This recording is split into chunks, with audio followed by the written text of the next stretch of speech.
King Charles appears more relaxed with Rishi Sunak than he did with Liz Truss, according to a body language expert. The former Prime Minister Liz Truss also met with the King the same day to officially step down, just 2 weeks after her first meeting with King Charles at Buckingham Palace. Leading television expert in body language and social behaviour Judy James has studied the recent meeting between the leaders and claims King Charles has a more relaxed air with Mr Sunak compared to Ms Truss. In an interview with The Mirror, she said, "It looked a lot easier for Charles in terms of symmetry of movement and a more relaxed style of body language. There was none of the awkward large gap between them as there was with Liz, who did seem more overawed by the meeting and keener to show deference.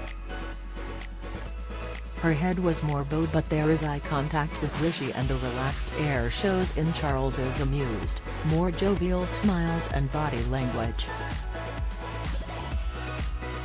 Ms James added, "This could be a meeting between two businessmen, whereas it was more a meeting of King and Minister with Truss." She also noted that both Mr Sunak and King Charles shared a gesture which could indicate a warm relationship between the two. The body language expert said, "There was a mirrored greeting ritual that included eye contact, matching smiles and even a rather firm-looking, almost business-like palm-to-palm handshake, with Rishi's thumb clamped on top to suggest warmth and a lack of nervousness."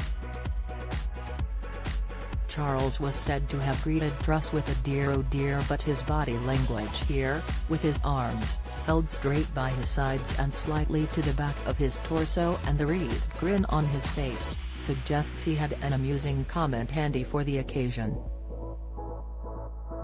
Former Prime Minister Ms Truss's first weekly meeting with King Charles went viral on social media, as the monarch greeted the leader by saying, "So you've come back again? Dear oh dear."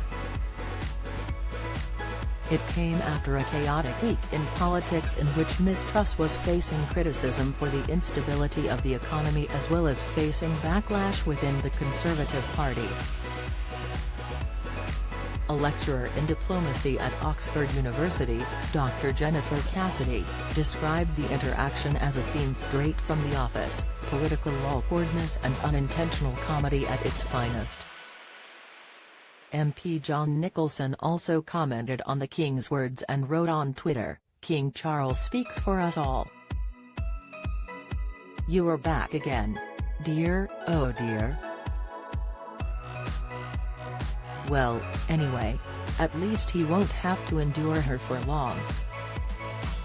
Another notable difference between King Charles's meeting with Mr Sunak and Ms Truss is location.